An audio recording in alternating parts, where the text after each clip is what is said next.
CNN Indonesia Breaking News. Gubernur DKI Jakarta Anies Baswedan mengatakan peraturan terkait pembatasan sosial berskala besar atau PSBB sudah rampung. Namun Anies kini tengah menunggu hasil koordinasi dengan pusat terkait pemberian izin untuk ojek online selama masa PSBB. Terkait dengan PSBB. Kenapa? Karena memang kawasan ini menjadi satu epicenter dan perlu ada sinkronisasi langkah. Jadi yang kita kerjakan adalah apa yang dikerjakan di Jakarta, pembatasan-pembatasan yang kita akan lakukan, itu juga yang nanti akan menjadi rujukan supaya nanti kita punya pola yang sama. Mudah-mudahan ini bisa segera tuntas sehingga nantinya masyarakat bisa memiliki pedoman yang sama. Jadi itu yang tadi dilakukan. Penyusunan Pergub sendiri praktis sudah selesai. Hanya ada satu hal yang masih menunggu karena kita sedang koordinasi dengan pusat terkait dengan ojek, pemberian izin pada ojek untuk bisa beroperasi. Kami sedang mendiskusikan itu dan harapannya nanti mudah-mudahan malam ini ada kabar karena dalam ketentuan ojek tidak diizinkan untuk mengangkut orang. Dan kita sudah berkoordinasi dengan para operator, mereka punya mekanismenya, karena itu kita merasa ojek selama mereka mengikuti protap itu bisa beroperasi, bisa mengangkut orang dan barang. Nah, kita sedang tunggu finalisasinya seperti apa sehingga nanti masuk dalam satu ketentuan yang sama.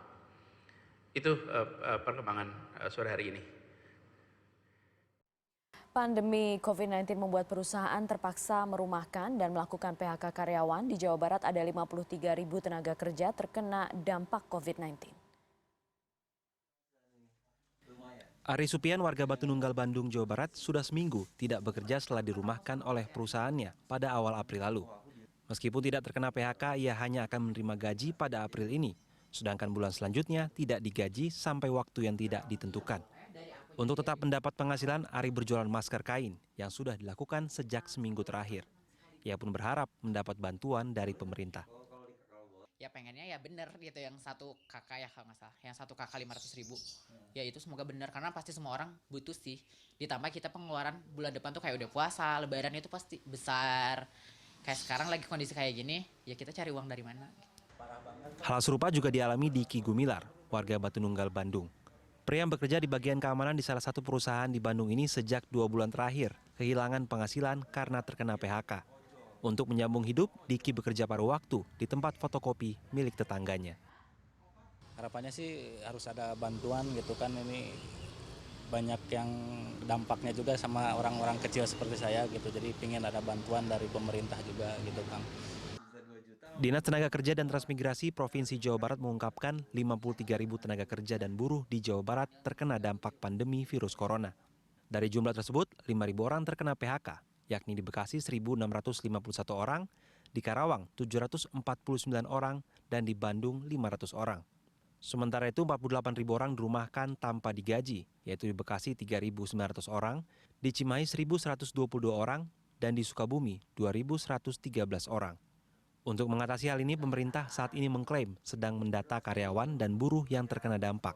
Nantinya mereka akan mendapatkan insentif dari kartu prakerja, pelatihan, dan juga tunjangan hidup Rp500.000 dari pemerintah Provinsi Jawa Barat. Data yang per tanggal 5 April dari data dari Dinas Tenaga Kerja ada sekitar 14.000 lebih perusahaan yang meliburkan, merumahkan, dan mem-PHK karyawannya. Yang terkena dampak kurang lebih 53.000 lebih. Nah ini untuk diketahui bahwa karena dampak COVID ini mereka kehilangan pendapatan, penghasilan. Ini tentunya menjadi perhatian. Ini termasuk dalam kriteria yang rencananya akan mendapat bantuan dari gubernur ya untuk mereka bisa melanjutkan kehidupannya. Pemprov Jawa Barat saat ini juga telah membuka posko aduan melalui telepon bagi karyawan atau buruh yang terkena PHK atau dirumahkan. Franky Wijaya, Kavijati, Bandung, Jawa Barat. COVID-19 berdampak di segala sisi. Sekarang bahkan banyak rumah tangga mulai merasakan dampak tidak langsungnya. Supir angkutan umum kekurangan penghasilan, supir taksi online atau ojol tidak bisa lagi membayar cicilan. Pekerja pariwisata dirumahkan, karyawan pabrik di PHK, dan beragam stimulus kemudian disiapkan pemerintah. Tapi pertanyaannya untuk siapa saja? Apa syaratnya untuk bisa mendapatkan itu? Kita membahas malam ini bersama narasumber melalui Skype adalah Menteri Sosial Juliari Batubara. Pak Juliari, selamat malam. Selamat malam. Terima kasih sudah bergabung malam hari ini. Saya sapa juga Pak Hadi Subhan, analis hukum ketenagakerjaan Universitas Airlangga melalui telepon. Pak Hadi. Selamat malam. Pak Hadi, selamat malam. Terima kasih sudah bergabung. Dan saya akan menyapa Alson Naibaho. Lokasinya di Jakarta. Alson, selamat malam melalui telepon. Selamat malam. Pak Alson, saya ke Pak Alson dulu, Bapak-Bapak. Saya ingin menggali dari Pak Alson. Pak Alson adalah seorang pekerja yang baru-baru ini kena PHK atau dirumahkan atau bagaimana statusnya sekarang, Pak Alson? Iya, saya saat ini ter-PHK. Karena perusahaan kami, baik secara langsung atau tidak, akibat COVID ini memang mengalami penutupan. Perusahaannya bergerak di bidang apa, Pak Alson? Kami di pariwisata, saya di pariwisata perhotelan. Di perhotelan. Sudah Ya. Sejak kapan Pak Alson dirumahkan? Di PHK? Di PHK berarti ya, Pak ya? Kami ya mengalami PHK itu sejak 31 Maret lalu. Ya, tapi memang kami sistemnya bertahap, artinya tidak sekaligus, tetapi memang sebagian-sebagian. Dan saat ini belum seluruhnya, baru setengahnya. Oke. Apa yang diberikan oleh perusahaan pada saat di PHK, Pak Alson? Ya, kami bersyukur pengusaha kami saat itu melakukan PHK, tetapi hak-hak kami semua terpenuhi memang. Bahkan kalau boleh dibilang di atas normatif. Kami kebetulan, ya, sekalipun ini menjadi musibah, tetapi kami harus mengakui bahwa kami mengalami hal yang sedikit agak lebih baik karena pengusaha kami betul-betul bertanggung jawab. Hak kami memang diberikan jauh di atas normatif. Kami bersyukur untuk hal itu. Oke. Sudahkah sekarang Anda menghitung dari uang PHK yang Anda terima, kira-kira itu bisa menanggung hidup Anda berapa lama, Pak Alson? Sudah berkeluarga? Sudah berkeluarga. Putra-putri berapa, Pak Alson? 2 orang. 2 orang. Saya yakin Anda kemudian sekarang sudah menghitung betul. Apakah ada pemasukan dari istri Anda juga? Kalau istri tidak ada. Oke, Pak Alson, berapa lama dari uang itu bisa menanggung kehidupan Anda dan 2 anak Anda? Kalau ditanya berapa lama, ya tentunya saya tidak bisa pastikan berapa lama, tetapi artinya saya dipaksa atau dituntut harus bijak mengelola uang saya. Kalau berapa lamanya, tentunya tidak ada waktu yang pasti bisa saya sebutkan berapa lamanya gitu. Tetapi melihat kondisi sekarang, ya saya harus mengupayakan selama mungkin uang yang saya dapat pesangon itu untuk bertahan hidup dengan kondisi kayak sekarang, Mbak. Oke, baik. Saya akan sekarang langsung ke Pak Juliari.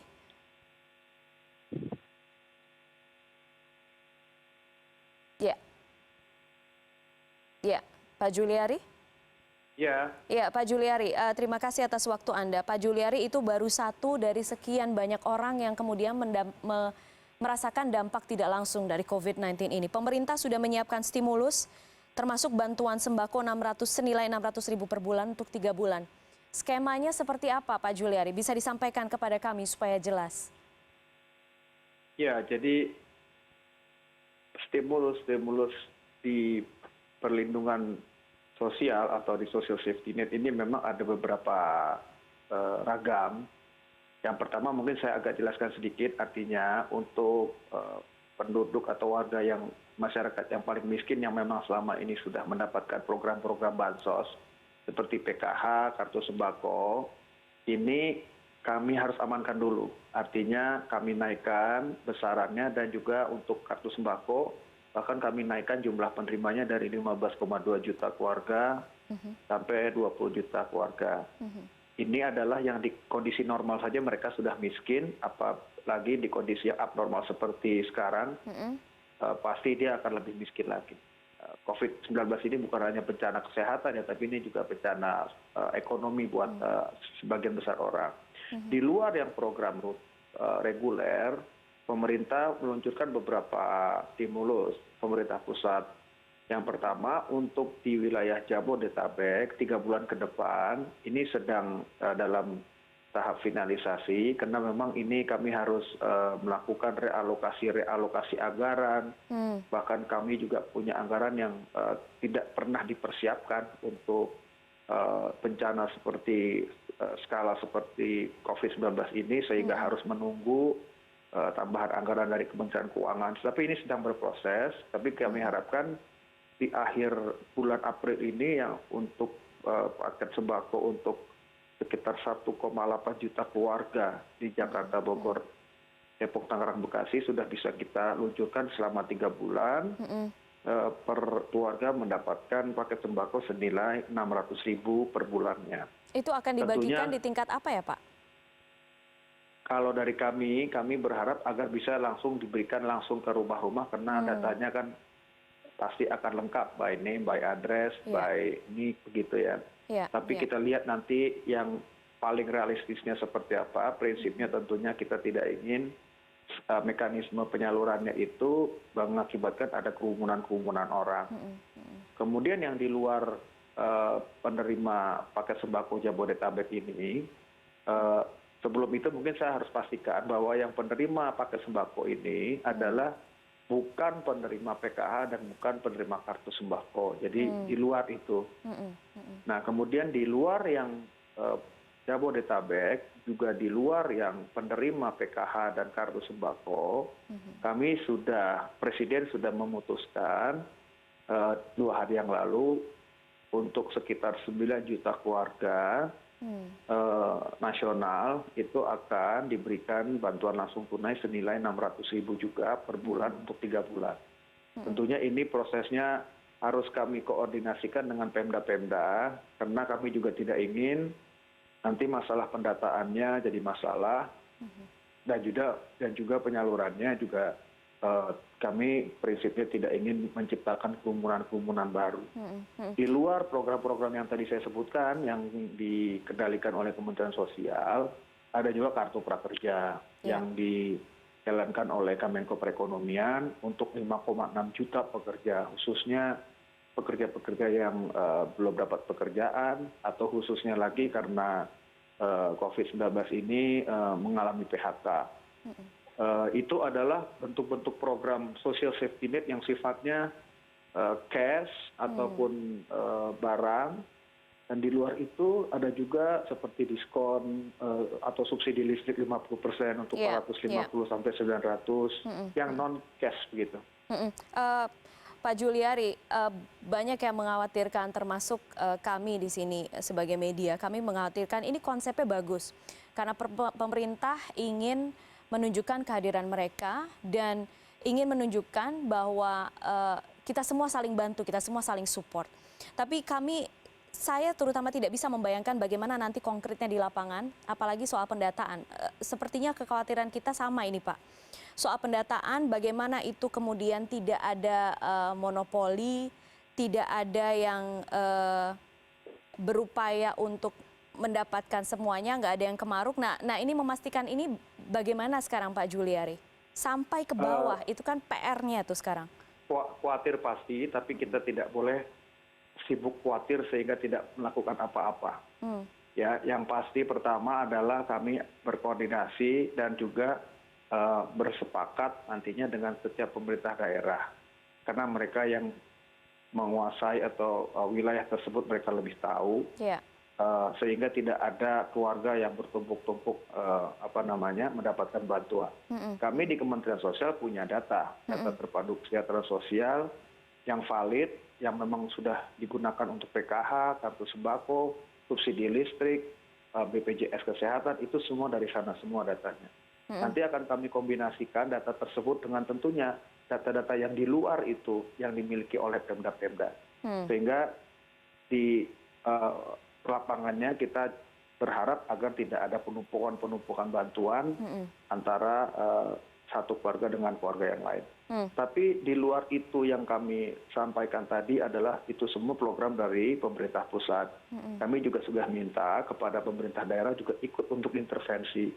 Artinya tentunya seperti apabila nanti bantuan langsung tunai kita luncurkan, tentunya tidak bisa mengcover seluruh warga yang memang paling terdampak. Nah, kita harapkan dari daerah dengan APBD-nya, dengan realokasi anggarannya bisa menutupi kekurangannya. Jadi kolaborasi antara pusat dan daerah kita harapkan bisa lebih masif lagi memberikan perlindungan sosial kepada masyarakat kita yang terdampak. Pak Juliari, bagaimana dengan mereka yang di luar Jabodetabek, Pak? Programnya apa? Terutama untuk mereka yang tidak termasuk dalam daftar PKH atau kartu sembako itu.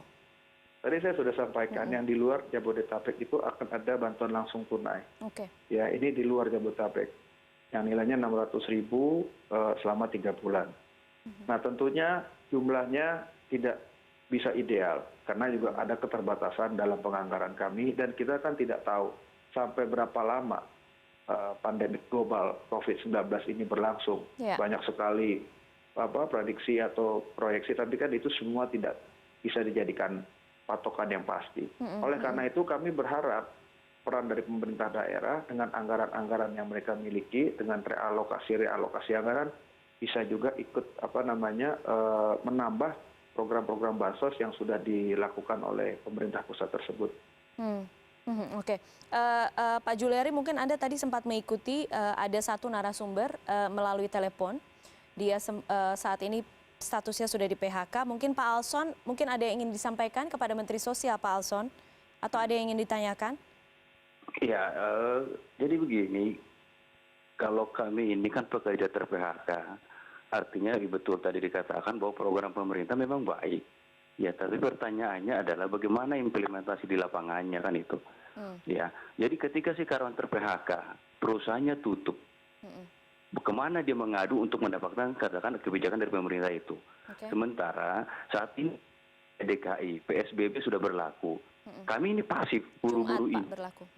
Harus ada yang aktif gitu ya untuk menjalankan kebijakan itu. Siapa di sini jadi istilahnya pelaku di lapangan untuk kami mendapatkan kebijakan-kebijakan itu contohnya. Iya kan? Baik. Mungkin bisa langsung dijawab Pak Juliari. Sekali lagi ini berarti di lapangan seperti apa? Apakah orang-orang seperti Pak Alson ini harus mendaftar, harus bergerak aktif mencari, atau memang betul-betul menunggu bantuan sembako itu datang ke rumah-rumah seperti yang tadi Pak Juliari sampaikan? Ya, saya nggak tahu persis Pak Alfons apakah masuk di dalam daftar data terpadu kesejahteraan sosial atau tidak, tapi feeling saya tidak masuk karena normalnya kan Pak Alfons pasti sudah punya pekerjaan yang pasti ya. Nah, saya kira untuk teman-teman yang kurang beruntung seperti Pak Alfons, tinggal di mana, domisili di mana, bisa menghubungi atau datang ke kantor dinas sosial setempat dan minta didaftarkan. Nanti bisa diproses oleh dinas setempat. Kami tentunya tidak bisa mencari-cari sendiri begitu ya di lapangan karena kami perlu kecepatan ya. Kami juga tidak bisa terlalu banyak bernegosiasi dengan data ya, kan kita perlu kecepatan. Jadi silahkan mendatangi kantor-kantor dinas sosial tingkat kabupaten atau kota di daerahnya masing-masing. Dan mendaftarkan di situ gitu ya Pak ya? Ya, saya kira di sana pasti ada informasi. Pasti ada informasi. Kita sekarang jeda dulu Bapak-Bapak, tetap bersama kami di CNN Indonesia Breaking News. CNN Indonesia Breaking News.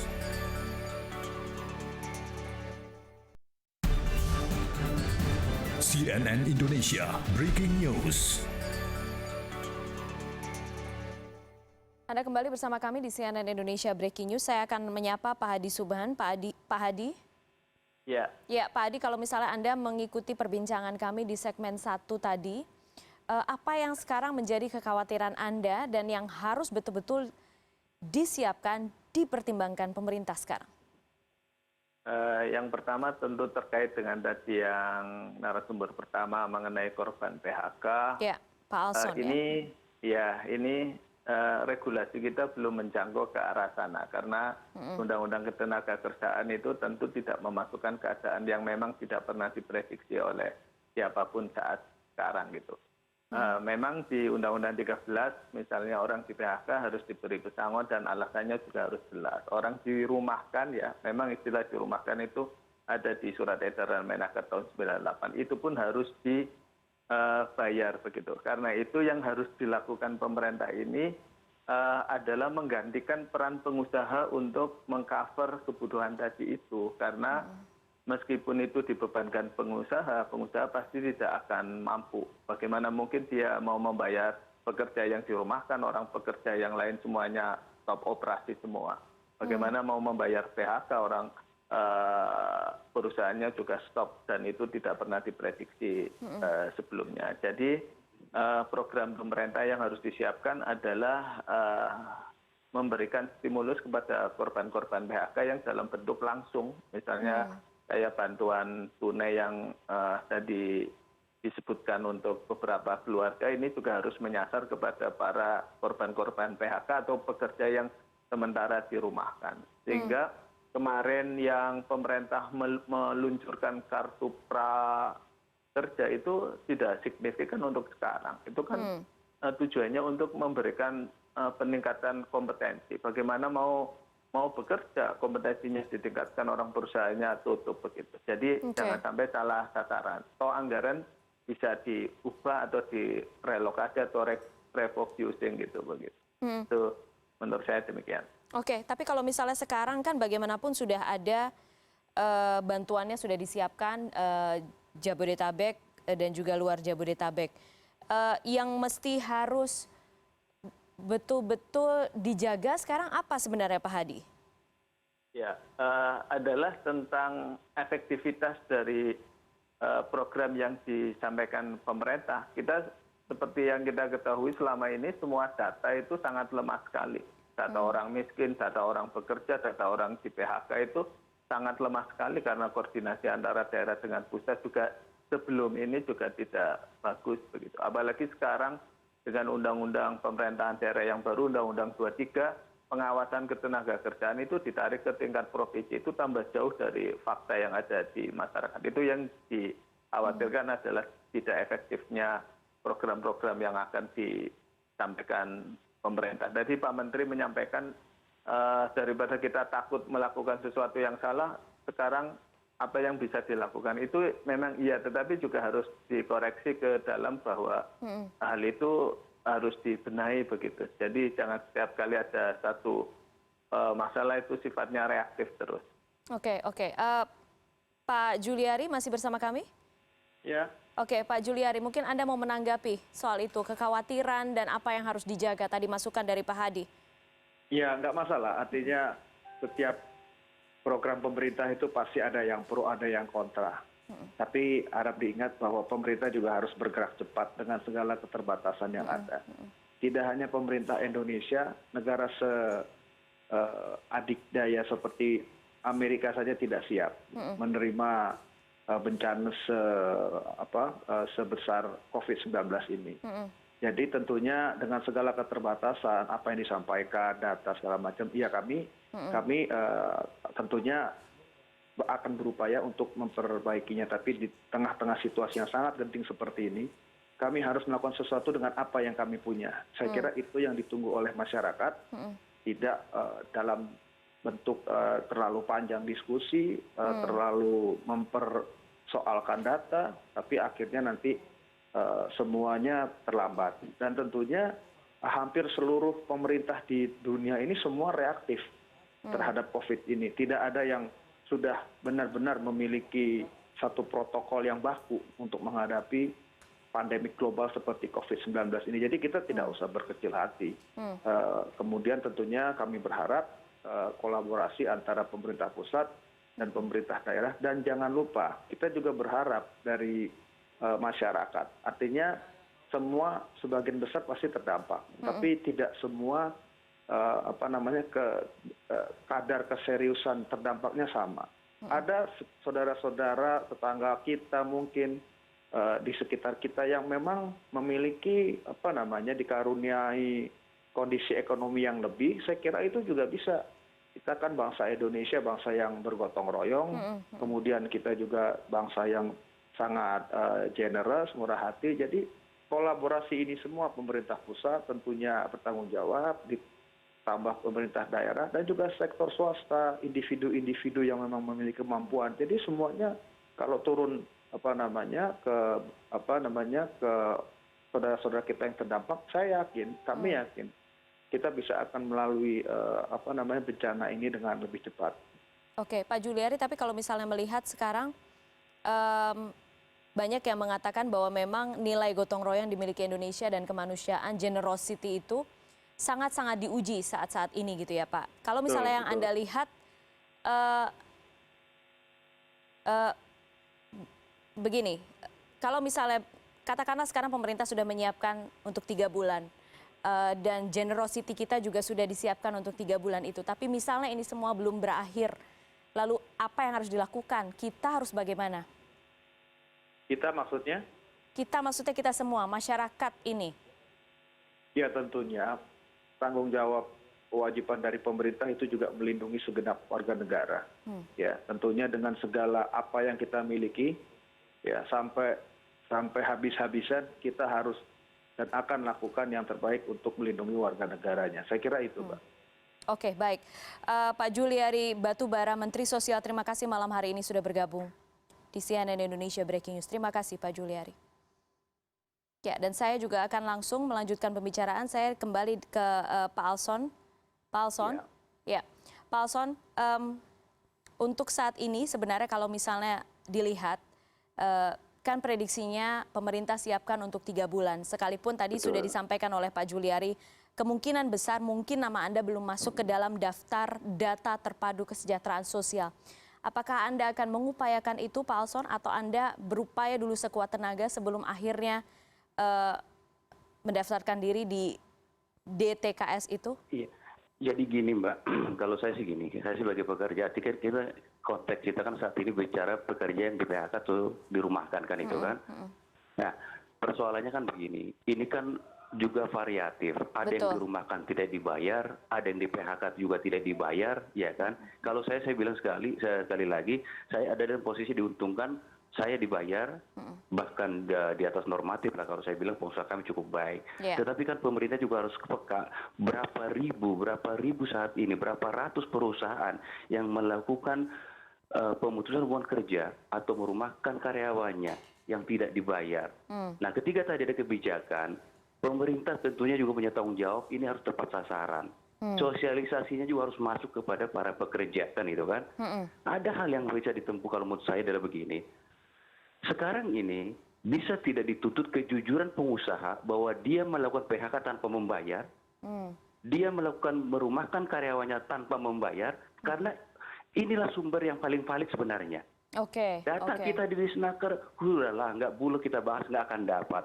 Ya, yang paling valid adalah Asosiasi Pengusaha Indonesia, Asosiasi Perhotelan, mereka harus punya data.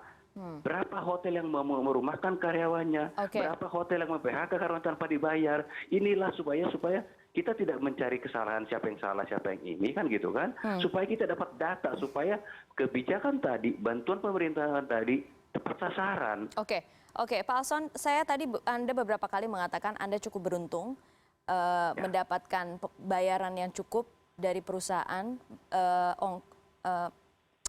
setelah di PHK ini. Betul. Pesangon ini, bagaimana sebenarnya Anda mungkin sempat berbicara dengan teman-teman Anda yang lain di perusahaan yang lain, bagaimana mereka? Ya, jadi gini, saya kebetulan juga saya pengurus serikat buruh serikat pekerja, saya ketua serikat pekerja di tempat saya hotel saya. Ya, saya juga menjadi pengurus, kami punya forum karyawan hotel dan restoran Indonesia. Ya kan, saat ini jujur kalau mau dibilang, kalau kita tanya pengusaha hotel atau karyawan hotel sekalipun, tidak ada data update berapa hotel yang mem-PHK, berapa hotel yang merumahkan saat ini. Ini kan jadi masalah. Iya kan? Tetapi kita dari teman ke teman kita tahu, di sana hotel sana sudah di PHK. Haknya bagaimana? Belum jelas. Di hotel sana sudah di PHK. Haknya bagaimana? Diberikan tapi tidak sesuai dengan Undang-Undang Ketenaga Kerjaan. Ini ini kan persoalannya kan makanya saya bilang tadi adalah pemerintah harus berkolaborasi dengan pengusaha yang bisa juga melibatkan asosiasi. Harus betul-betul jujur, real. Perusahaan kami melakukan PHK tapi kami tidak mampu membayar supaya korban-korban PHK ini terselamatkan. Ya kan? Tidak perlu lagi ada saling tutup-tutupi karena ini bicara keberlangsungan hidup, Mbak. Kami sudah katakan gini, ribuan karyawan hotel di Jakarta sudah kehilangan keberlangsungan kerja. Lalu sekarang kita berpikir lebih inti adalah keberlangsungan hidup. Bagaimana ke depannya? Oke. Gitu. Bicara soal keberlangsungan hidup, Anda sudah memikirkan ke depannya untuk Anda dan keluarga Anda, Pak Alson? Saat ini kita belum bisa berpikir karena kita mau apa saat ini? Kita mau usaha apa? Kita tidak berani mengambil sebuah katakan usaha dalam kondisi kayak sekarang. Kita selalu serba dalam ketakutan. Yang kita coba lakukan sekarang adalah dengan uang yang kita dapatkan kita bertahan hidup sampai berapa lama? Kan tidak ada kepastian. 3, 4, 5 bulan ke depan tidak ada.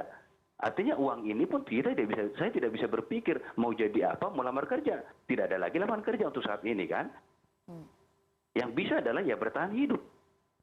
Nah, dalam posisi diuntungkan sedikit katakan walaupun ini musibah bagi kami sebagai pekerja. Lalu bagaimana dengan kawan-kawan kami?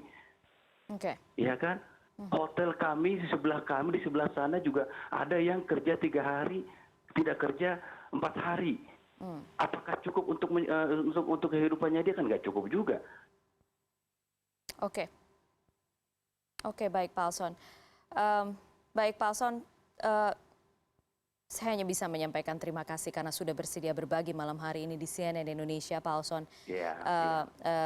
Saya sangat bersimpati dengan apa yang terjadi dengan Anda. Terima kasih sudah berbagi, Pak Alson. Semoga kita semua bisa melewati ini sama-sama ya, Amin. Pak Alson ya. Harus bisa. Harus bisa. Kita yakin pasti bisa. Indonesia pasti bisa, Mbak. Saya yakin itu. Betul. Pak Alson tetap bertahan, keep the faith. Terima kasih malam hari ini sudah berbagi di CNN Indonesia. Terima kasih Pak Alson. Saya juga masih dengan Pak Hadi, tapi nanti setelah jeda, kita sekarang jeda dulu. Nanti setelah jeda saya ingin menggali lagi dari Pak Hadi. Berapa lama sebenarnya kita bisa bertahan melihat semua yang terjadi sekarang? Mungkin bisa dilihat dari kekuatan perusahaan untuk bertahan, tidak melepaskan karyawan mereka. Tetap bersama kami. CNN Indonesia Breaking News.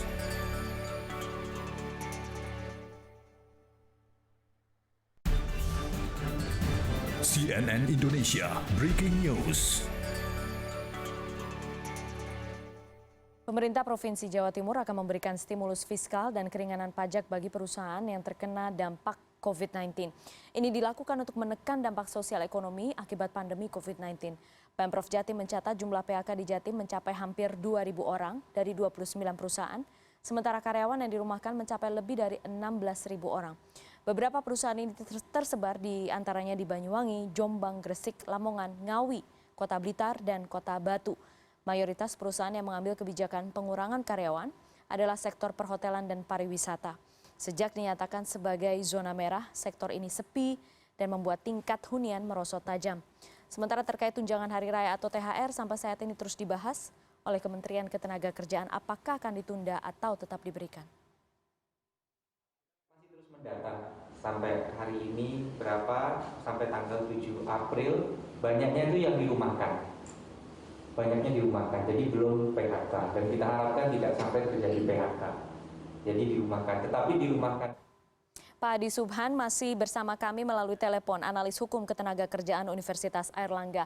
Pak Hadi, kalau misalnya melihat berangkat dari analisis yang Anda lakukan, mungkin juga Anda sudah melakukan wawancara dengan beberapa pihak.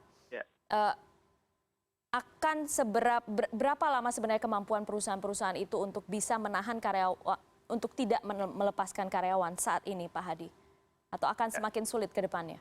Ya, jadi pertama harus diketahui bahwa kalau karyawan atau pekerja itu dirumahkan, maka pengusaha wajib tetap membayar hak-hak upah daripada pekerja. Cuman persoalannya adalah sampai kapan tadi ini, menurut riset yang ada itu, perusahaan itu biasanya memiliki uang cash itu untuk operasional selama 2 bulan begitu. Artinya tentu perusahaan itu nggak akan menyediakan uang cash banyak karena lebih baik kan diputar untuk usaha. Karena itu saya prediksikan ini kan mulai berdampak di Maret April. Nah, nanti di bulan Mei itu perusahaan tentu akan kesulitan uang untuk operasional tersebut, di mana tidak ada pemasukan tetapi pengeluaran harus dibayarkan begitu. Apalagi nanti di bulan Mei harus nambah lagi beban yang namanya THR begitu. Jangankan perusahaan, orang negara sebesar ini saja pernah kemarin diperdebatkan mengenai apakah PNS nanti akan dibayar gaji ke-13 sama THR. Kemudian ada revisi kemarin dari Menteri Keuangan akan dibayar untuk golongan 1, 2, 3, yang 4 nanti masih dikaji. Ini artinya bahwa pemerintah itu harus juga memberikan perhatian kepada perusahaan yang mana untuk disalurkan sebagai kewajibannya terhadap pekerja tersebut. Apa yang harus dilakukan pemerintah daerah, Pak Hadi, sekarang? Mungkin di satu sisi mereka mungkin sedang kebingungan karena misalnya kekurangan APD, jumlah pasien positif bertambah. Tapi di sisi lain harus ada penyelamatan juga. Apa yang sebaiknya dilakukan? Ya, tadi pernah saya sampaikan bahwa perlu relokasi atau refocusing dari anggaran yang ada. Mungkin tahun ini untuk yang namanya belanja modal itu mungkin bisa ditiadakan dulu, bangun-bangun yang infrastruktur itu mungkin bisa dialihkan kepada hal yang sifatnya spesifik ini tadi, terutama untuk menyelamatkan masyarakat dan untuk membantu mereka tetap bertahan hidup. Karena kalau itu tidak, maka nanti ongkos sosialnya akan jauh lebih mahal daripada uang yang sekarang harus disampaikan. Persoalannya adalah mau enggak DPRD kalau di daerah ya, kalau di pusat DPR sama dengan pemerintah, presiden atau kepala daerah itu melakukan relokasi anggaran yang sudah ditetapkan sebelumnya begitu. Soalnya di situ. Berarti sekarang perkara mau atau tidak mau gitu ya, Pak? Iya, betul. Karena kalau uangnya ya tentu ada, meskipun juga memang ada berkurangnya pemasukan, tetapi pasti masih tercover gitu. Tinggal sekarang mau nggak mengalokasikan yang seharusnya misalnya untuk infrastruktur, untuk bangunan, untuk dan lain sebagainya. Ini ada satu langkah yang bagus sekali di Surabaya, di mana Wali Kota Surabaya akan menggratiskan langganan PDAM bagi masyarakat dan juga mungkin nanti meningkat kepada pengusaha dan lain sebagainya. Ini adalah bentuk-bentuk nyata kehadiran negara di dalam situasi yang semuanya sulit, bukan hanya rakyat saja, pemerintah juga lagi kesulitan. Oke, intinya bisa dilakukan perkara mau atau tidak mau gitu ya. Oke, Pak Hadi, penting political will-nya itu. Political mau dulu, will, baru iya. Kemudian, itu lagi diuji sekarang. Iya. Pak Hadi Subhan, terima kasih sudah bersedia berbincang malam hari ini di CNN Indonesia. Terima kasih, Pak Hadi. Dan sekarang untuk terakhir menutup, saya akan berbincang melalui telepon dengan Pak Wayan Bagiana. Pak Wayan ada di Denpasar, Bali. Pak Wayan, selamat malam. Selamat malam, Ibu. Pak Wayan adalah seorang pekerja yang saya konfirmasi di PHK atau dirumahkan, Pak Wayan? Kondisinya sekarang? Ini dirumahkan, Bu.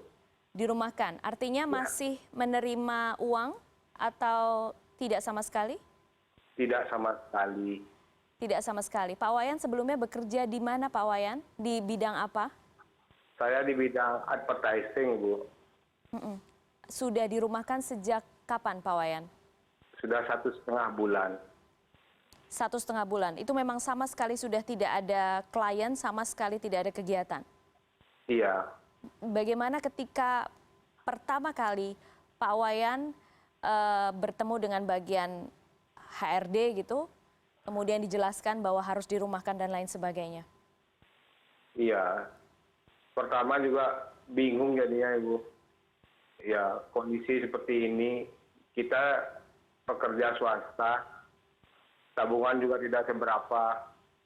Jadi merasa betul-betul terpukul sekali dengan kondisi seperti ini. Saya tidak menyalahkan siapa-siapa, saya tidak menyalahkan pihak perusahaan, tidak menyalahkan pihak pemerintah. Karena kondisinya seperti ini, kita semua merasakan yang di bawah, Ibu. Pak Wayan sudah berkeluarga, punya putra-putri? Sudah, Bu. Saya punya putra 1. Oke. Apakah istri bekerja? Istri masih, sementara ini masih bekerja. Oke, kalau melihat sekarang yang Anda lakukan sekarang? Saya kembali langsung bertanya, berapa lama akan bisa bertahan dalam kondisi ini dengan uang yang Anda miliki sekarang, Pak Wayan? Mungkin nggak sampai 1 bulan, Bu. Nggak sampai 1 bulan? Nggak sampai 1 bulan. Oke. Tapi saya berusaha, Bu, supaya tidak menyerah dengan keadaan. Saya berusaha jualan telur. Iya, Anda jualan telur, Pak Wayan? Iya, benar, Bu. Dari mana modal untuk menjual telur itu, Pak Wayan? Tidak ada modal, Bu. Ini atas kebaikan teman-teman memberikan saya pinjaman telur dan dibantu oleh teman-teman di medsos. Mereka share semua. Seperti itu, Bu. Bagaimana jual telurnya, Pak Wayan? Anda pakai motor ya, Pak ya? Iya, benar. Jadi gimana? Anda menerima pesan melalui telepon, kemudian Anda antar telur itu ke rumah-rumah? Iya, benar. Bagaimana sejauh ini responnya penjualannya, Pak Wayan? Sangat bagus, Bu. Sekarang orang-orang kan pada takut untuk keluar, Bu. Mereka merasa dilayani itu, Bu, diantar ke rumah-rumah itu responnya baik sekali. Boleh tahu berapa yang Anda dapat dalam 1 hari sekarang dari berjualan telur? Ini saya dapat kurang lebih masih di bawah 50.000, Bu. Karena kondisinya seperti ini. Saya juga tidak mengambil untung banyak, cuma Rp2.000 per kerat. Ongkos kirimnya juga saya Rp2.000, Bu. Nggak untung dong, Pak. Sama sekali nggak untung kalau ongkos kirim 2.000 dan Anda ambil untung hanya 2.000. Iya, tapi kondisi seperti ini, kalau dijual mahal siapa yang mau beli, Bu? Semua kondisinya sama seperti kita. Jadi dalam 1 hari Anda mendapat 50.000 gitu, Pak Wayan? Atau kalau sedang beruntung dapat 50.000? Ya rata-rata segitu, Bu. Oke. 50.000. Kalau lebih, biasanya kalau mereka itu kembaliannya ada tipping seperti itu. Dikasih lebih biasanya. Bagaimana dengan dapur Anda, Pak Wayan? Sekarang ini. Apa yang berubah sebenarnya setelah Anda dirumahkan? Banyaklah yang berubah, Bu. Apa misalnya, Pak Wayan? Iya, dari segi konsumsi yang itu untuk makan, untuk ini semua lebih diirit-iritkan semua, Bu. Bagaimana dengan kebutuhan gizi untuk anak Anda, Pak Wayan? Ya, bisa kan sekarang ada tempe, ada telur seperti itu. Tidak perlu harus daging, yang penting ada sayur ya. Seperti itu aja, Bu. Pak Wayan, sudahkah kemudian sempat berbicara kepada teman-teman di kantor Anda sebelumnya? Berapa lama ini bisa terjadi? Kapan bisa kerja lagi misalnya? Kondisinya seperti ini, kita tidak bisa tahu, Bu, sampai kapan ini. Bali tergantung pariwisata, Bu. Kalau masih seperti ini, ya kita belum tahu, Bu. Bisa 6 bulan efeknya masih terasa ini, Bu. Bagaimana dengan teman-teman Anda, Pak Wayan? Apakah kalau Anda mungkin cukup beruntung dibantu bisa berjualan telur, bagaimana dengan teman-teman Anda yang lain? Bagaimana mereka bertahan sekarang? Iya, sama seperti saya, Bu. Mereka juga ada yang membantu saya ikut jualan telur, ada yang membuka online shop seperti itu.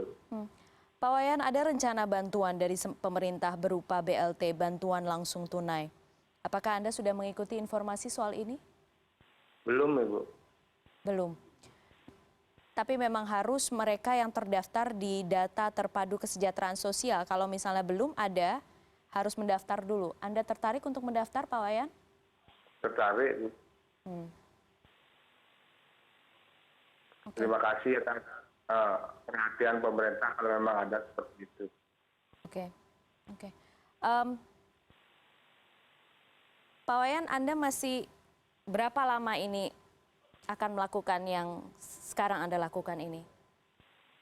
Berjualan telur, keliling, itu berarti dalam 1 hari berapa lama kelilingnya, Pak Wayan? Berapa jam? Bisa 6 jam, Bu, kalau jaraknya jauh. Ada jaraknya lebih dari 5 kilometer, kadang 7 kilometer, seperti itu.